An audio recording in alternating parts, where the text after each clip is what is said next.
जिसको भी party ticket देगी, हम सब साथी है, चुनाव तक की लड़ाई है, टिकट तक की, सारे साथी मिलकर उसको जिताने का काम करेंगे। अधिकतर कैंडिडेट तो ये कहते नजर आए भाई टिकट मेरी जेब में है, बस तैयारी कर रहे हैं, तो कोई दिक्कत वाली बात नहीं है। ये फैसला पार्टी को करना होता है। मेरे मन में किसी के प्रति कोई ऐसी भावना नहीं है। हाँ, हर व्यक्ति प्रयास करता है, अपने लिए पूरा प्रयास करेंगे, नहीं तो जिसके हाथ में हुड्डा साहब कांग्रेस पार्टी का सिंबल दे के भेजेंगे, उस साथी को जिताने का काम करेंगे। मान लो टिकट दे देते हैं आपको, पार्टी दे देती है, आपके चेहरे सामने जो है मजबूत चेहरा है बीजेपी का, 2 बार के एमएलए हैं, अब मंत्री भी हैं, कैसे नैया पार कर पाएंगे? तो मंत्री जी ने नरकीय जीवन जीने पे मजबूर कर रखा है, और अगर इनको किसी बात की गलत फहमी है, ये चलिए मैं साथ चलूंगा, आप साथ होंगे, मीडिया के साथ ही होंगे, सारी हकीकत लोगों के सामने आ जाएगी। आपके जो प्रतिद्वंदी हैं, कांग्रेस के प्रतिद्वंदी हैं, आपके ऊपर एक पीठ पीछे ही बातें करते हैं, आरोप लगाते हैं कि सचिन कुंडू तो बाहरी है, बाहरी है, बाहरी। मैं समझता हूँ कि ये सिर्फ इनके झूठे दावों की बात है, हकीकत इन चीजों से बहुत दूर है। विधायक जी खुद महलों में रह रहे हैं, मंत्री जी, तो इसका मतलब पानीपत ग्रामीण की जनता महलों में नहीं रह रही। टिकट मिल जाती है, बन जाते हैं, आपको एमएलए बना दिया जाता है, पानीपत की ग्रामीण की जनता बना देती है, क्या सोच है आपकी ग्रामीण को लेकर? भाई बताएं ना मंत्री जी, 10 साल बैठे, आप बैठे हो 10 साल से सरकार में, ऊपर भी आपकी सरकार थी, नीचे भी आपकी सरकार थी। पहले आप कहते थे कि विधायक है मेरी चल नहीं पाती, अब तो चल भी खूब रही है, तो अब क्यों नहीं कर पा रहे? आप प्रदेश के भ्रमण पे रहते हो, पहले एक बार अपना जिस घर की जिम्मेदारी आपको दी गई थी उसको तो आगे देखिए। वॉइस ऑफ पानीपत देख रहे हैं और मैं हूं आपके साथ कुलवंत सिंह। चुनाव नजदीक हैं और 15 सितंबर के आसपास जो है आचार संहिता लगनी है, और इसी दौरान कांग्रेस मुखर हो रही है और पानीपत में सम्मेलन होने जा रहा है, व्यापारी सम्मेलन, उसको लेकर भी बाकायदा प्रेस कॉन्फ्रेंस चल रही है। इसी के मुद्दे के ऊपर सचिन कुंडू हमारे साथ हैं, यूथ कांग्रेस के पूर्व प्रदेशाध्यक्ष और ग्रामीण हल्के से कद्दावर नेता हैं और तैयारी कर रहे हैं और उम्मीदवारी जो है जता रहे हैं। सचिन कुंडू से बातचीत करते पहले, कुंडू साहब, व्यापारी सम्मेलन जो आप लोग करवा रहे हैं, क्या जरूरत पड़ रही है इसकी? देखिए, आज प्रदेश में पिछले लगभग 10 साल से केंद्र में भी भाजपा की सरकार है और प्रदेश में भी भाजपा की सरकार है, पर मैं समझता हूँ प्रदेश का कोई वर्ग, चाहे आप किसान की बात करो, चाहे मजदूर की बात करो, चाहे व्यापारी की बात करो, चाहे कर्मचारी की बात करो, चाहे नौजवान की बात करो, हर वर्ग इनसे परेशान है। माननीय हमारे पूर्व व भावी मुख्यमंत्री चौधरी भूपेंद्र सिंह हुड्डा जी, हमारे अध्यक्ष उदय भान जी और भाई दीपेंद्र हुड्डा जी के नेतृत्व में पूरे प्रदेश में अभियान चल रहा है, और उस अभियान के ही तहत अलग अलग वर्ग की बात को उनके सामने, उनकी बात को रखने का, उनकी बात को समझने का, और उनकी बात को समझ के अपने मैनिफेस्टो में भी उन चीज़ों को लागू करने का, उसी के तहत 11 तारीख को हमारे आदरणीय नेता पानीपत पहुंच रहे हैं। और जहां तक व्यापारियों की बात है, देखो पानीपत इंडस्ट्री का हब है, यहाँ सबसे ज़्यादा व्यापार के मामले में मैं समझता हूँ हमारी गिनती ऊपर के ज़िलों में होती है, और जिस तरीके का व्यापारियों को इस सरकार में ना तो कोई प्रोत्साहन मिला, ना उस तरीके की सुविधाएं मिली, और ख़ासकर आप देखो कि किस तरीके से रोज़ डकैतियाँ, फिरौतियाँ मांगी जा रही हैं सरेआम व्यापारियों से। एक तरफ हुड्डा साहब का समय था कि जब बदमाशों को ये कहा जाता था कि या तो बदमाशी छोड़ दो या प्रदेश छोड़ दो, और व्यापारियों के बिजनेस के मामले में भी, प्रति व्यक्ति आय में, प्रति व्यक्ति निवेश में, हर मामले में हरियाणा नंबर 1 होता था। लेकिन आज ऐसा माहौल बना हुआ है कि व्यापारी आज के माहौल में डरा हुआ है, और उन सब से मिलने, उनकी बात को जानने आदरणीय हमारे नेता चौधरी भूपेंद्र सिंह हुड्डा जी, चौधरी उदय भान जी और भाई दीपेंद्र जी पानीपत पहुंच रहे हैं। आपने प्रदेश की राजनीति भी की है, पूर्व में प्रदेश के अध्यक्ष भी रहे हैं, आपको लगता है कि 10 साल हो गए बीजेपी, अब बीजेपी फिर कह रही है 75 पार का नारा नहीं दे रही, अब तो क्लीन स्वीप की बात कर रही है, आपको लगता है कि अब प्रदेश में वो काम हुए हैं जो होने चाहिए थे बीजेपी के राज में? नहीं, बिल्कुल। आप देखिए कि मैं समझता हूँ कि ये सरकार हर मामले में पूरे तरीके से फेल साबित हुई है। इन्होंने जितने बड़े बड़े वादे करके, जितने बड़े बड़े लोगों के सामने जुमले रख के इन्होंने वोट हथियाने का काम किया। मैं समझता हूँ इन्होंने इस प्रदेश को उन्नति की तरफ तो लेके नहीं गए, लेकिन एक जो समाज को बांटने की बात है, चाहे जाति विशेष की बात करके, चाहे धर्म की बात करके, हमारे समाज को बांटने के काम में ये माहिर साबित हुए और झूठे जुमले और वादों के आधार पे इन्होंने सरकार बनाई। लेकिन प्रदेश की जनता सब समझ चुकी है। उसका ट्रेलर आपने लोकसभा के चुनाव में देख भी लिया। ये तो लोकसभा चुनाव में भी 400 पार की बात कर रहे थे देश में, और प्रदेश में भी एक सीट की बात कर रहे थे कि कांग्रेस की एक सीट मुश्किल से आएगी। लेकिन जिस तरीके के नतीजे रहे, इस बात से साफ है कि प्रदेश की जनता बिल्कुल इस बात को लेके जागरूक हो चुकी है और वो इंतजार कर रहे हैं कि कब आचार संहिता लगे, हरियाणा में विधानसभा के चुनाव हो। और भाजपा को मैं आपके माध्यम से एक बात कहना चाह रहा हूँ कि आप देखना, जब विधानसभा के हरियाणा के नतीजे आएंगे, भाजपा सेकंड डिजिट में भी डबल डिजिट में नहीं जा पाएगी और एक तरफा कांग्रेस की सरकार बनेगी, क्योंकि लोग आदरणीय चौधरी भूपेंद्र सिंह हुड्डा जी के कार्यकाल को याद कर रहे हैं। वो 10 साल जिसमें हरियाणा को विकास के मामले में नंबर 1 प्रदेश कहा जा रहा था, और एक आज का प्रदेश है जो बेरोजगारी में, क्राइम में, नशे में नंबर 1 इन लोगों ने बनाने का काम किया है। लोकसभा की बात कर रहे हैं। लोकसभा में आप लोगों ने बहुत मेहनत की। दिव्यांशु बुद्धि राजा को लेकर नया चेहरा था, युवा चेहरा था, 2 बार के मुख्यमंत्री के सामने वो चेहरा लड़ रहा था। 2,30,000 मात्र वोटों से वो जीते हैं। कहाँ गलती रहेगी, दिव्यांशु निकल नहीं पाए? देखिए, कहीं ना कहीं मैं मानता हूं कि कहीं ना कहीं कमियां रही होंगी, क्योंकि लेकिन हम पिछले नतीजों की बात करें, चाहे 2019 की बात करें, हम इसी लोकसभा से चुनाव नतीजा जो हमारा रहा था 6.5 लाख से ऊपर से हम हारे थे। पार्टी ने एक आम साधारण परिवार के नौजवान को, एक 31 साल के नौजवान को उम्मीदवार बना के भेजा, और जिसने बड़ी बखूबी, हमने भी और सब साथियों ने मेहनत करी। जो मार्जिन 6.5 लाख से घट के और 2 लाख के आसपास रह गया, और 2 बार के मुख्यमंत्री, और करनाल विधानसभा में भी मौके के मुख्यमंत्री का चुनाव था, और किस तरीके से इन्होंने क्या क्या हथकंडे नहीं अपनाए वो सारी लोकसभा की जनता जानती है। कि मनोहर लाल जी जिस दिन चुनाव लड़ने आए, बड़े बड़े वादे कर रहे थे कि मैं तो पर्चा भर के चला जाऊंगा और चुनाव तो लोकसभा की जनता लड़ेगी।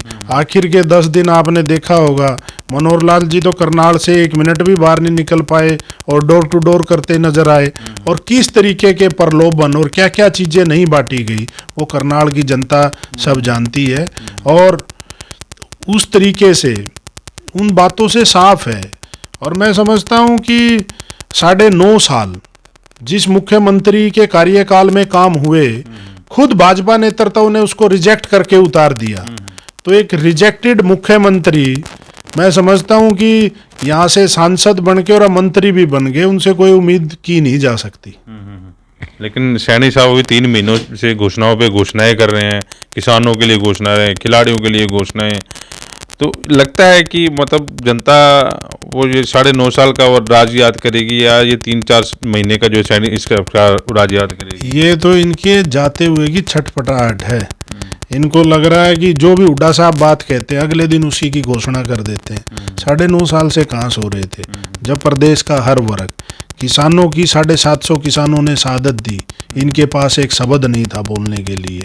आप चाहे व्यापारियों की बात करो, कर्मचारियों की बात करो, कोई वर्ग ऐसा नहीं था जिन्होंने धरने ना दिए हों।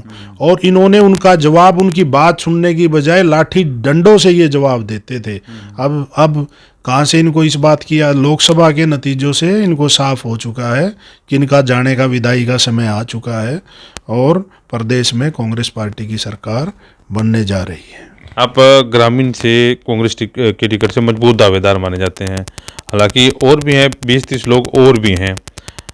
हर बार ये क्वेश्चन जरूर उठता है, बाकियों से भी हम लोग बात करते हैं, टिकट अगर आपको नहीं मिली तो आप लोग उनका साथ देंगे?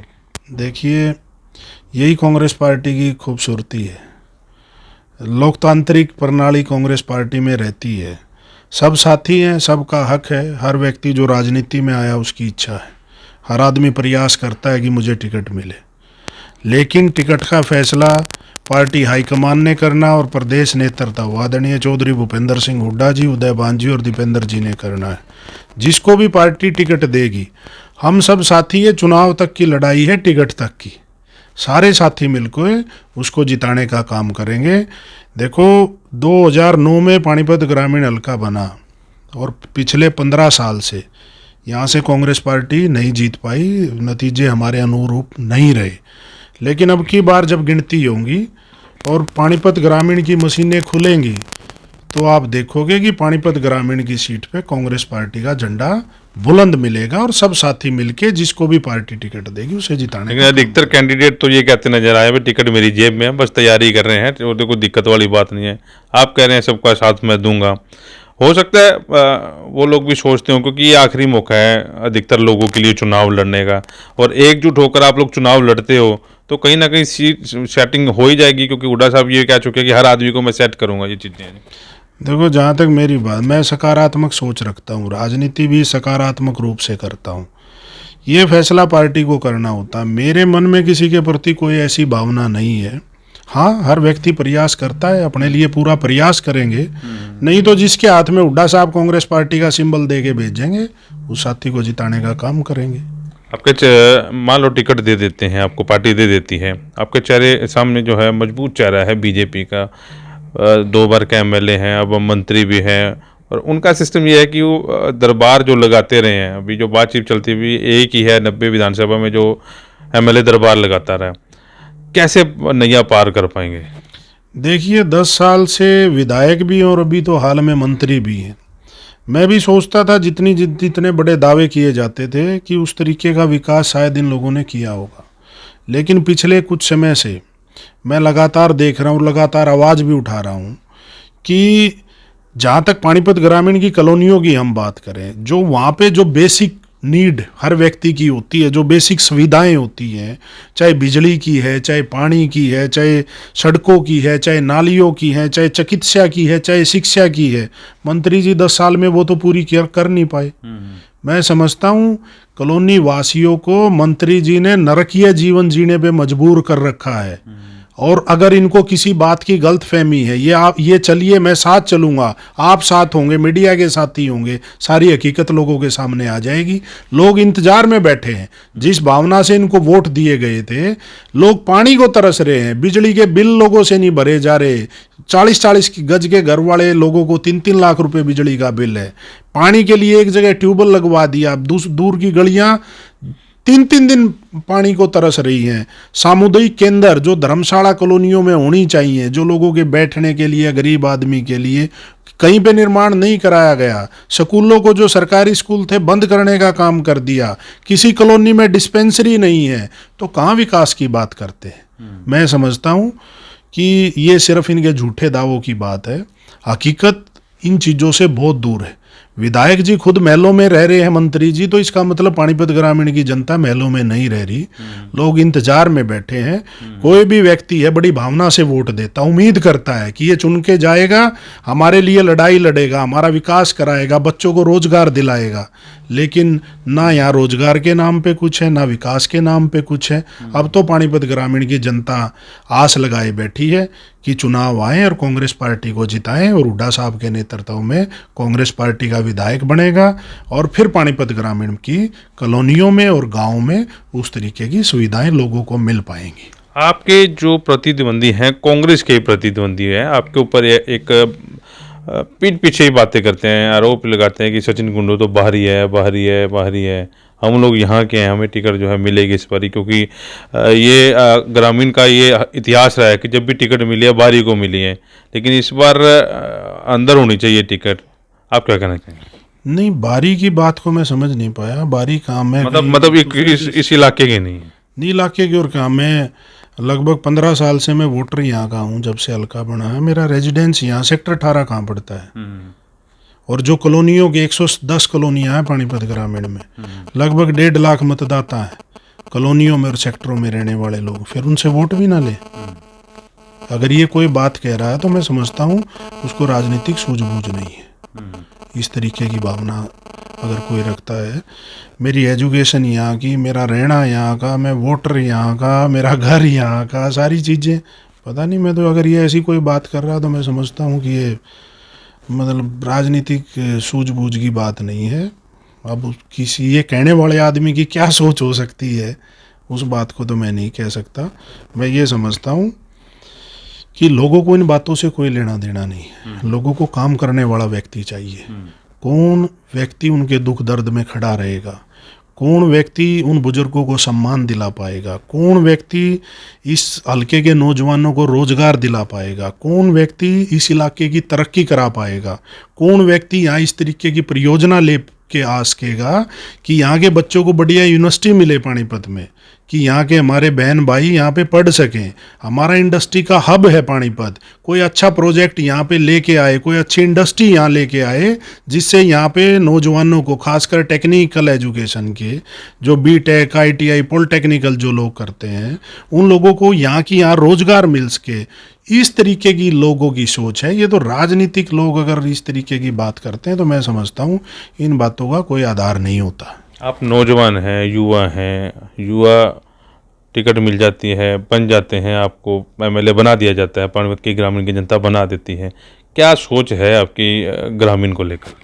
देखिए, नौजवान है, काम करने का जज्बा है, एक सोच लेके चले हैं। आम परिवार से उठ के मैं आया हूँ, एक जन भावना की सोच मन में है कि लोग जिस भावना से साथ देते हैं, जिस भावना से मदद करते हैं, उन भावनाओं पे कहीं ना कहीं खरा उतरने का प्रयास रहेगा।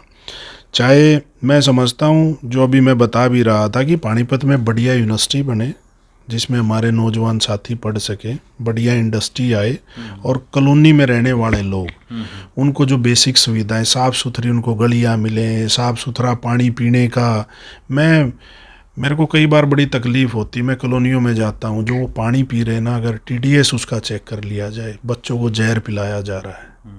और एक तरफ सरकार कहती है हमने अमृत योजना में ये कर दिया, वो कर दिया, जहर पिलाया जा रहा। मेरे साथ चलिए, अपन मीटर लेके साथ चलेंगे, जो लोग वो पानी पी रहे वो जहर पीने पे मजबूर है।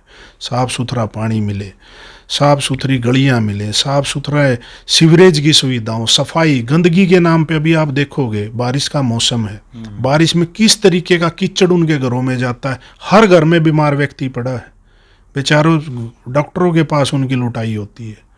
हर कॉलोनी में बढ़िया सर्वजातीय 36 बिरादरी की धर्मशाला बने, डिस्पेंसरी बने, स्कूल एजुकेशन का सिस्टम पहले हुड्डा साहब की सरकार में जो था, गरीब बच्चे पढ़ भी रहे थे, वजीफे भी मिल रहे थे, ड्रेस के भी पैसे मिल रहे थे, वो सारी सुविधाएं। और ख़ासकर नौजवानों को रोज़गार, जो सबसे ज़रूरी है। मैं नौजवान हूँ तो नौजवानों की शिक्षा और उनके रोज़गार के लिए अब आप पूरी जान लगा देंगे, क्योंकि आज का नौजवान, मेरे को तकलीफ़ होती है देख के।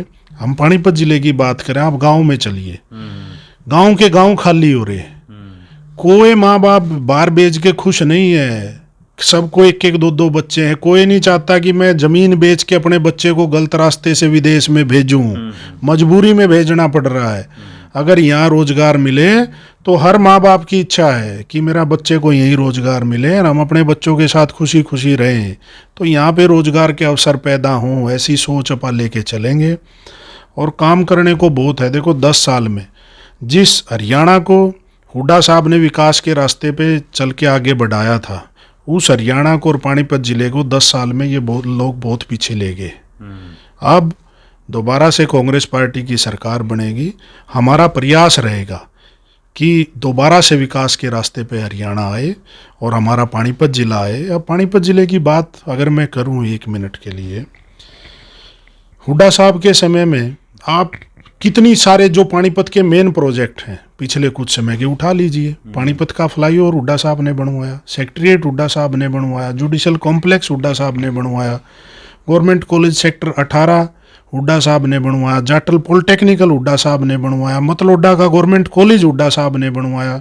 ये अपना टाउन कंट्री प्लानिंग का जो ऑफिस है हुड्डा का टोल टैक्स पे, ये हुड्डा साहब ने बनवाया। आप बापोली चलिए, ITI पॉलिटेक्निकल और गवर्नमेंट कॉलेज, तीनों चीज़ हुड्डा साहब ने बनवाई। ददलाना में CHC बनवाई, खेल स्टेडियम बनवाया, बबैल में खेल स्टेडियम बनवाया, बुढ़शाम में इंडोर खेल स्टेडियम बनवाया, संभाड़का में चलिए मिनी सेक्रेटेरिएट का निर्माण कराया, 100 बेड का हॉस्पिटल बनवाया। कितनी सारी बातें। बीजेपी के लोग बताए ना एक भी प्रोजेक्ट, मंत्री जी हैं बताए ना कि क्या किया। कोई स्कूल बनवाया, कोई कॉलेज बनवाया, नौजवानों के लिए कोई इंडस्ट्री लेके आए, कोई हेल्थ के लिए कुछ कोई डिस्पेंसरी खुलवाई, बताए ना मंत्री जी। 10 साल बैठे, आप बैठे हो 10 साल से सरकार में, ऊपर भी आपकी सरकार थी, नीचे भी आपकी सरकार थी। पहले आप कहते थे कि विधायक है मेरी चल नहीं पाती, अब तो चल भी खूब रही है, तो अब क्यों नहीं कर पा रहे। आप प्रदेश के भ्रमण पे रहते हो, पहले एक बार अपना जिस घर की जिम्मेदारी आपको दी गई थी उसको तो आके देखिए कि किस तरीके के हालात पानीपत ग्रामीण के लोगों के हैं, किस तरीके का लोग जीवन जी रहे हैं। उस बात पे सोचने का उनको ज़रूरत है और मैं समझता हूँ ये एक नैतिक जिम्मेदारी बनती है। गरीब से गरीब आदमी बड़ी भावना से वोट देता है और उम्मीद करता है कि कल को ये बनेगा तो हमारे लिए कुछ करेगा। इसलिए वोट नहीं दी थी कि अपने ठाठ बाट लगाने पे लगे रहना और लोगों की तरफ देखना भी मत।